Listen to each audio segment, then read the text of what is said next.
साथियों, ये छठ का पावन समय है। ये केवल भारत का ही नहीं बल्कि पूरे विश्व का सबसे बड़ा और सबसे पवित्र पर्व माना जाता है। ये पर्व अनोखा है क्योंकि जहां बाकी पर्व एक ही दिन मनाए जाते हैं, वहीं छठ पर्व 3 दिन और 3 रातों तक चलने वाला तप, भक्ति और संयम का पर्व है। ये एक ऐसा पर्व है जहां मनुष्य उगते हुए सूर्य को भी प्रणाम करता है और डूबते हुए सूर्य को भी नमन करता है। सूर्य देवता और छठी मैया की आराधना का यह पर्व शुद्धता, समर्पण और कृतज्ञता का प्रतीक है। आपको पता है छठ पर्व क्यों मनाया जाता है? क्यों हर साल लाखों भक्त नदी, तालाब और घाट पर खड़े होकर घंटों सूर्य को अर्घ्य देते हैं? क्यों व्रती 3 दिन तक बिना अन्न, बिना जल के केवल भक्ति की शक्ति से टिके रहते हैं? तो साथियों, आज हम इस वीडियो में जानेंगे क्यों मनाया जाता है छठ पर्व, नहाय खाए क्या होता है और क्यों किया जाता है, खरना के दिन गुड़ और चावल की खीर क्यों बनाई जाती है, संध्या काल में डूबते सूरज को अर्घ्य कैसे दिया जाता है और चौथे दिन उगते हुए सूर्य को अर्घ्य देने का रहस्य क्या है। छठ पर्व सिर्फ एक पूजा नहीं, यह माँ और बच्चे के अटूट प्रेम, मानव और प्रकृति के गहरे संबंध और श्रद्धा की सबसे सुंदर मिसाल है। इस पर्व में न कोई दिखावा होता है, न कोई आडंबर, सिर्फ होता है सच्चा समर्पण, शुद्ध मन और मैया की असीम कृपा। तो चलिए साथियों, आज हम शुरू करते हैं छठी मैया के पावन व्रत की कथा, विधि और उसका रहस्य। जानते हैं कैसे ये पर्व हमें जीवन का सबसे बड़ा संदेश देता है। जहाँ श्रद्धा होती है वहीं भगवान का साक्षात दर्शन होता है। तो प्यारे साथियों, अगर आप भी छठी मैया के सच्चे भक्त हैं तो इस वीडियो को पूरा जरूर देखिए, क्योंकि आज हम जानने वाले हैं छठ पर्व का रहस्य, इसकी कथा, इसकी विधि और हर एक दिन के पीछे छिपे आध्यात्मिक अर्थ को। वीडियो को लाइक कीजिए, कमेंट में लिखिए जय छठी मैया और हो सके तो इस वीडियो को अपने सभी दोस्तों और परिवार तक शेयर जरूर कर दीजिए ताकि सबको मिले छठी मैया का आशीर्वाद। तो चलिए अब बिना देर किए हम बढ़ते हैं छठ पर्व की पावन कथा की ओर और जानते हैं कि आखिर ये छठ पर्व क्यों मनाया जाता है, कैसे शुरू होता है और क्यों इसे उगते और डूबते दोनों सूर्यों को अर्घ्य देने वाला एकमात्र पर्व कहा जाता है। कहते हैं छठ पर्व सिर्फ पूजा नहीं, ये एक तपस्या है। ये एक व्रती के मन की शुद्धता और समर्पण की परीक्षा है, जहां शरीर की थकान मिट जाती है और केवल भक्ति और विश्वास बाकी रह जाता है। तो साथियों, अब हम सुनते हैं छठ पर्व की रहस्यमयी कथा, जिसे सुनकर आपके मन में छठी मैया के प्रति आस्था और भी बढ़ जाएगी। छठ पर्व हिंदू धर्म का एक अत्यंत पवित्र और लोक आस्था से जुड़ा त्योहार है। ये पर्व सूर्य देव और छठी मैया उषा षष्ठी देवी की पूजा के लिए मनाया जाता है। ये पर्व कार्तिक मास के शुक्ल पक्ष की षष्ठी तिथि को मनाया जाता है। आइए जानते हैं इसकी कथा। छठ पर्व की पौराणिक कथा बहुत प्राचीन काल की बात है।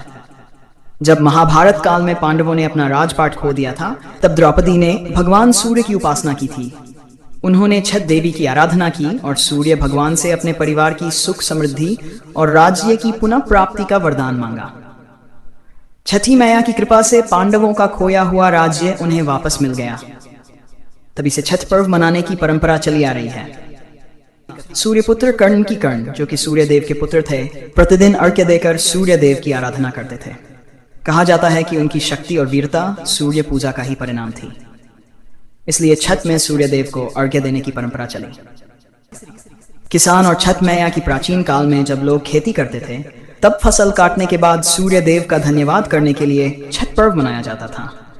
किसान मानते थे कि सूर्य की कृपा से ही धरती में जीवन और अन्न की उत्पत्ति होती है, इसीलिए वे सूर्य को जल और अर्घ्य चढ़ाते थे। सूर्य देव को अर्घ्य देने से स्वास्थ्य, संतान सुख और समृद्धि प्राप्त होती है। छठी मैया को संतान और परिवार की रक्षा करने वाली देवी माना गया है। ये पर्व शुद्धता, आत्मसंयम और श्रद्धा का प्रतीक है। छठ पर्व के 4 दिन नहाए खाए। पहले दिन व्रती स्नान कर शुद्ध भोजन करते हैं। दूसरे दिन शाम को गुड़ और चावल की खीर का प्रसाद बनता है।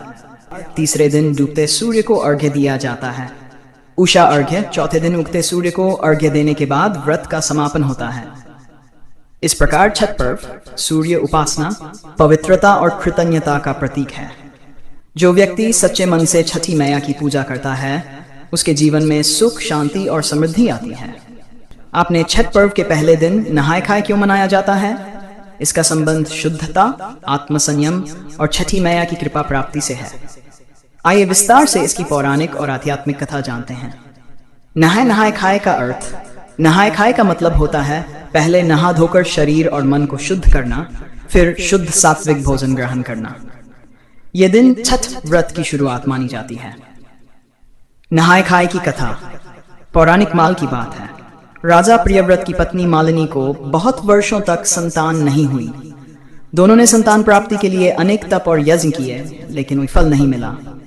एक दिन राजा ने क्रोधित होकर अपने जीवन का अंत करने का निश्चय किया। तभी छठी मैया षष्ठी देवी प्रकट हुई। मैया ने कहा, हे राजन, मैं षष्ठी देवी हूँ, ब्रह्मा जी की मानस पुत्री। जो भी स्त्री या पुरुष मेरी पूजा शुद्ध मन, शुद्ध शरीर और व्रत से करता है, उसे संतान सुख और जीवन में समृद्धि प्राप्त होती है। मैया के आदेश से राजा और रानी ने नदी में स्नान किया, शरीर को शुद्ध किया और सात्विक अन्न बिना लहसुन प्याज बिना मसाले ग्रहण किया। फिर उन्होंने मैया की पूजा की और कुछ ही समय बाद रानी को पुत्र रत्न की प्राप्ति हुई। इसलिए छठ पर्व के पहले दिन नहाय खाए की परंपरा चली, क्योंकि यह दिन देवी छठी की कृपा का प्रारंभिक द्वार है। नहाय खाए सिर्फ स्नान और भोजन नहीं है, बल्कि एक आध्यात्मिक शुद्धिकरण है। इस दिन व्रती अपने भीतर की नकारात्मकता, क्रोध, लोभ, मोह को धोकर सत्य, शुद्धता और श्रद्धा के भाव से छठी मैया की साधना शुरू करता है। भोजन भी बहुत शुद्ध बनता है। लोहे के बर्तन का प्रयोग नहीं होता। मिट्टी या कांसे के बर्तन में अन्न पकाया जाता है। घर का कोई दूसरा व्यक्ति नहीं खाता। खाना बनाते समय शुद्ध जल, शुद्ध मन और पवित्र स्थान का ध्यान रखा जाता है। नहाए शरीर और मन की शुद्धि। खाए सात्विकता का आरंभ। यह बताता है कि जब तक शरीर और मन शुद्ध नहीं होंगे, तब तक सूर्य पूजा और छठ व्रत का फल नहीं मिलता। इसलिए नहाय खाए के दिन से व्रती अन्न, पाप, क्रोध, अपवित्र विचारों से दूरी रखता है। यह व्रत शरीर से नहीं, बल्कि मन की पवित्रता से पूरा होता है। छठ पर्व का पहला दिन नहाय खाए इसलिए मनाया जाता है क्योंकि यह दिन शुद्धता और संयम की शुरुआत है। इसी दिन से व्रती छठी मैया की कृपा के लिए अपने तन मन को तैयार करता है। यह दिन देवी की प्रथम आराधना और आशीर्वाद प्राप्ति का समय है। तो खरना, लोहंडा का अर्थ खरना, छठ पर्व का दूसरा दिन होता है। यह शब्द लोक भाषा में खरना या लोहंडा कहलाता है। इस दिन व्रती जो छठ कर रहा है या रही है, पूरा दिन निराहार बिना पानी के रहते हैं। शाम को सूर्यास्त के बाद स्नान करके गुड़ चावल की खीर, चीरी रसिया और रोटी गुड़ की ठेकुआ जैसी बनाकर छठी मैया को अर्पित करते हैं और फिर स्वयं प्रसाद ग्रहण करते हैं। खरना की पौराणिक कथा। प्राचीन कथा के अनुसार जब राजा प्रियव्रत और रानी मालिनी ने छठी मैया का व्रत शुरू किया, तब मैया ने कहा था, हे राजन, दूसरे दिन तुम पूरे दिन उपवास रखो और सूर्यास्त के बाद शुद्ध भोजन बनाकर मुझे अर्पित करो। इस दिन का उपवास तुम्हारे मन, वचन और कर्म की परीक्षा का दिन होगा। राजा और रानी ने उसी प्रकार किया। उन्होंने नदी में स्नान किया, फिर शुद्ध स्थान पर मिट्टी के चूल्हे में गुड़ और चावल की खीर पकाई। यह भोजन न तो मसालेदार था, न ही किसी प्रकार की तामसिकता से युक्त। उन्होंने वह खीर सूर्य देव और छठी मैया को अर्पित किया। कहा जाता है कि उसी रात से उनके घर में पवित्र ऊर्जा और संतोष की आभा फैल गई। इसलिए दिन व्रती के शुद्ध मन, संयम और भक्ति की परीक्षा माना जाता है। गुड़ और चावल की खीर क्यों बनाई जाती है? गुड़ का अर्थ पवित्रता और मिठास। गुड़ को सात्विक और शुद्ध माना गया है। यह धरती की सत्व शक्ति का प्रतीक है। गुड़ शरीर को ऊर्जा देता है और मन को शुद्ध रखता है। इसलिए व्रती गुड़ से बनी चीज खाते हैं ताकि शरीर और मन दोनों शुद्ध रहें। चावल का अर्थ शांति और समर्पण। चावल शुद्ध अन्न माना जाता है। यह अन्न का प्रतीक है जो धरती माता की देन है। इसलिए चावल से बनी खीर सूर्य देव को अर्पित करना अन्न देवता और सूर्य देव के प्रति आभार प्रकट करना है। दूध का अर्थ निर्मलता और प्रेम। दूध पवित्रता, मातृत्व और श्रद्धा का प्रतीक है। यह बताता है कि व्रती का मन अब पूरी तरह से छठी मैया की गोद में शुद्ध हो चुका है। खरना का आध्यात्मिक अर्थ। खरना का दिन व्रती के लिए आत्म संयम और शुद्धता की कसौटी है। पूरा दिन उपवास रखकर व्रती उन भीतर के पाप, क्रोध और अशुद्ध विचारों को त्याग देता है। संध्या के समय सूर्य को अर्घ्य देने के बाद वह खीर का प्रसाद लेकर शरीर में भक्ति, प्रेम और ऊर्जा का पुनर्जागरण करता है। इस दिन से व्रती पूर्ण निर्जला उपवास की तैयारी करता है, जो तीसरे और चौथे दिन संध्या अर्घ्य और उषा अर्घ्य। लोक परंपरा और रीति, खरना के दिन घर में या आंगन में मिट्टी का चूल्हा बनता है। उस पर आम की लकड़ी या गन्ने की डंठल से अग्नि जलाकर खीर बनाई जाती है। खीर और रोटी का प्रसाद केवल व्रती ही ग्रहण करते हैं। इसे ग्रहण करने के बाद ही अगले 36 घंटे का निर्जला उपवास आरंभ होता है। नहाए खाए शरीर और मन की शुद्धता की शुरुआत, सात्विक अन्न और मिठास से भक्ति का प्रतीक। संध्या अर्घ्य की तैयारी, सूर्य देव और मैया की आराधना की पूर्ण अवस्था। इसलिए खरना छठ पर्व का सबसे पवित्र दिन माना जाता है।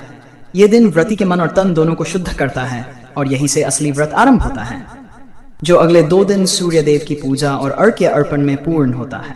छठ पर्व के तीसरे दिन डूबते हुए सूर्य को अर्घ्य कैसे दिया जाता है और अर्घ्य देने से पहले क्या क्या करना चाहिए, इसका धार्मिक और पौराणिक महत्व क्या है, आइए विस्तार से जानते हैं इस दिन की पवित्र कथा, विधि और भावना। तीसरा दिन, संध्या अर्घ्य का दिन। तीसरा दिन छठ पर्व का सबसे मुख्य दिन होता है। इस दिन सूर्य देव को डूबते हुए समय अर्घ्य दिया जाता है। इसे संध्या अर्घ्य या संध्या पूजन कहा जाता है। छठ पर्व में सूर्य की दोनों अवस्थाओं, उदय और अस्त की पूजा की जाती है। इसका गहरा अर्थ यह है कि हम जीवन के हर चरण, सफलता और कठिनाई, अस्त दोनों में ईश्वर को प्रणाम करें। अस्त होते सूर्य को अर्घ्य देना यह दर्शाता है कि हम ईश्वर का धन्यवाद कर रहे हैं कि उन्होंने हमें दिन भर जीवन, ऊर्जा और प्रकाश दिया और अब हम अगले दिन की नई उषा के लिए उनसे शक्ति और कृपा मांगते हैं। व्रती की शुद्धता। व्रती जो छठ कर रही है, इस दिन सुबह से ही निर्जला उपवास पर रहता है। वह किसी प्रकार का अन्न या जल ग्रहण नहीं करता। पूरा दिन साफ सफाई, पूजन सामग्री और घाट की तैयारी में बीतता है। पूजन सामग्री की तैयारी, बांस की सूप डालियां में पूजन सामग्री रखी जाती है। ठेकुआ, ईकन्ना, केला, नारी नींबू, सेब, अमरूद, सिंघाड़ा, अदरक का पौधा और दीपक आदि। पूजन के लिए पानी से भरा लोटा, दीपक और कपड़ा तैयार किया जाता है। श्री घाट या जलाशय की सजावट, नदी, तालाब या पोखरा को फूल, दिया और रंगोली से सजाया जाता है। पूरा वातावरण भक्ति और शुद्धता से भरा रहता है। अर्घ्य देने की विधि, डूबते सूर्य को स्नान और शुद्धि संध्या के समय व्रती स्नान करता है, कभी नदी में, कभी घर में बने कृत्रिम तालाब या टब में। नहाने के बाद नया या साफ वस्त्र पहनता है। पूजन स्थल पर दीपक जलाना, दीपक जलाकर सूप में प्रसाद और फल रखे जाते हैं। व्रती अपने परिवार और वंश की सुख समृद्धि की कामना करता है। सूर्य देव को अर्घ्य अर्पण, जब सूर्य अस्त होने लगता है, व्रती जल में खड़ा होकर दोनों हाथों से तांबे या पीतल के लोटे से जल उठाता है। फिर धीरे धीरे सूर्य की ओर मुख करके जल अर्पित करता है। इस जल को अर्क या आर्क कहा जाता है। अर्घ्य देते समय व्रती ये मंत्र बोलता है, ओम सूर्याय नमः, आदित्याय नमः, सप्ताश्वर्थाय नमः। जल अर्पित करते समय दीपक की लौ सूर्य की दिशा में रखी जाती है। इस दौरान सभी भक्त मिलकर गीत गाते हैं, कांची बांस के बहंगिया, बहंगी लचकत जाए। सूरज देव जू हमका नीमन घर दही। यह दृश्य अत्यंत भावुक और भक्तिपूर्ण होता है। संध्या अर्घ्य की पौराणिक कथा के अनुसार जब द्रौपदी ने पांडवों की समृद्धि के लिए सूर्य देव से प्रार्थना की तो उन्होंने कहा, हे द्रौपदी, अस्त होते सूर्य में मेरी शक्ति छठी देवी के रूप में निवास करती है। जब कोई स्त्री संध्या काल में अर्घ्य देती है तो मैं उसे दुगनी कृपा प्रदान करता हूँ। तभी से यह परंपरा चली कि सूर्य के अस्त होने पर भक्तजन उसकी अंतिम किरणों को अर्घ्य देकर छठी मैया से वरदान मांगते हैं। संध्या अर्घ्य का आध्यात्मिक अर्थ, अस्त होते सूर्य को अर्घ्य देना सिखाता है कि जीवन में जब उजाला कम हो तब भी श्रद्धा न छोड़े। यह आभार और समर्पण का प्रतीक है। जो मिला उसके लिए धन्यवाद और जो न मिले उसके लिए धैर्य। यह दिन व्रती की सहनशीलता और तपस्या की चरम अवस्था होती है। अगले दिन का संकेत, संध्या अर्घ्य के बाद व्रती रात भर जागरण करता है या विश्राम नहीं लेता, क्योंकि अगली सुबह चौथा दिन उषा अर्घ्य उगते हुए सूर्य को अर्पण किया जाता है, जिसे व्रत की पूर्णता होती है। विधि अर्थ, घाट पर स्नान, शरीर और मन की शुद्धि, पूजन सामग्री तैयार, श्रद्धा और भक्ति का प्रतीक। सूर्यास्त के समय जल अर्पण, आभार और समर्पण, गीत और आरती, भक्ति की अनुभूति, रात भर जागरण, अगले दिन उषा अर्घ्य की तैयारी। इस प्रकार छठ पर्व के तीसरे दिन संध्या अर्घ्य व्रती के भक्ति, त्याग और समर्पण का सबसे सुंदर क्षण होता है। अस्त होते सूर्य को प्रणाम कर भक्त जीवन में नए प्रकाश और सुख की कामना करता है। छठ पर्व के चौथे दिन उगते हुए सूर्य को अर्घ्य कैसे दिया जाता है, कौन सा मंत्र बोला जाता है और इसकी कथा और महत्व क्या है, आइए इसे पूरे आदर और श्रद्धा से विस्तार पूर्वक समझते हैं। छठ पर्व का चौथा दिन सबसे पवित्र और व्रत की पूर्णता का दिन होता है। इसे उषा अर्घ्य या प्रातःकालीन अर्घ्य कहा जाता है। इस दिन व्रती स्त्री या पुरुष उगते हुए सूर्य को अर्घ्य देते हैं। यही क्षण होता है जब छठी मैया से संतान, स्वास्थ्य, समृद्धि और सुख का वरदान मांगा जाता है। क्यों दिया जाता है उगते सूर्य को अर्घ्य? पौराणिक मान्यता है कि सूर्य देव के दोनों रूप अस्त सूर्य संध्या और उदय सूर्य उषा अर्घ्य दोनों की आराधना से जीवन में संपूर्णता आती है। अस्त सूर्य को अर्घ्य देना पिछले दिन के कार्यों, पापों और थकान का अंत। उदय सूर्य को अर्घ्य देना नए जीवन, नई ऊर्जा और नए आरंभ का प्रतीक। छठी मैयावी को उषा काल में सूर्य के साथ पूजने का अर्थ है जीवन में नई रोशनी, नई शुरुआत और संतानों की दीर्घ आयु की कामना करना। 1. भोर से पहले जागरण व्रती रात भर जागरण करते हैं। भोर में लगभग 4 बजे सभी लोग नदी, तालाब, पोखरा या घाट पर जाते हैं। पूजन सामग्री संध्या अर्घ्य जैसी सामग्री रखी जाती है। बांस की सूप या डालियां, ठेकुआ, फल, ईख, नारियल, नींबू, अदरक, सेब, केला, दीपक, धूप, जल, दूध और कपड़िये। सूर्योदय की प्रतीक्षा जब पूर्व दिशा में लालिमा फैलने लगती है, सभी भक्त सूर्यदेव के उगने की प्रतीक्षा करते हैं और जैसे ही पहली किरण जल पर पड़ती है, अर्घ्य आरंभ होता है। व्रती पानी में खड़ा होकर तांबे या पीतल के लोटे में जल, दूध और फूल की पंखुड़ियां मिलाकर रखता है। दोनों हाथों से लोटा पकड़कर सूर्य की दिशा में उठाया जाता है। धीरे धीरे जल गिराया जाता है, जिसे अर्घ्य अर्घ कहा जाता है। अर्घ्य देते समय में व्रती सूर्य देव और छठी मैया का नाम लेकर मंत्र बोलता है। अर्घ्य देने का मंत्र उपनकुनम सूर्याय आदित्याय नमः, हरा हरि हरों सूर्याय नमः, सूर्याय नमः, सप्ताश्वर्थाय नमः। कुछ लोग लोक भाषा में ये भी बोलते हैं, जय सूर्य नारायण देव, जय छठी मैया, सबके कष्ट मिटा दही। इस दौरान दीपक जलता रहता है, सूप में फल रखे होते हैं और परिवारजन एक स्वर में छठ गीत गाते हैं। राजा प्रियव्रत की पत्नी मालिनी ने संतान प्राप्ति के लिए छठी मैया का व्रत किया। उन्होंने 4 दिन व्रत रखकर चौथे दिन उगते हुए सूर्य को अर्घ्य दिया। मैया प्रसन्न हुई और कहा, हे रानी, तुमने तप, संयम और शुद्ध भक्ति से मेरा व्रत किया है। मैं तुम्हें पुत्र रत्न प्रदान करती हूँ। कुछ ही दिनों में रानी को संतान सुख की प्राप्ति हुई। तब से यह परंपरा चली कि जो स्त्री या पुरुष छठी मैया को उगते सूर्य के साथ अर्घ्य देता है, उसे संतान, सुख, स्वास्थ्य और समृद्धि का वरदान मिलता है। अर्घ्य का आध्यात्मिक अर्थ उगता सूर्य जीवन की नई शुरुआत का प्रतीक है। अर्घ्य देने का अर्थ है, हे प्रभु, मेरे जीवन में भी नया प्रकाश, नई शक्ति और शुद्धता लाओ। यह दिन आभार और पुनर्जन्म का संदेश देता है। इस अर्घ्य के बाद व्रती अपना व्रत खोलता है, पारण करता है और परिवार, समाज, वंश के कल्याण के लिए मैया का धन्यवाद करता है।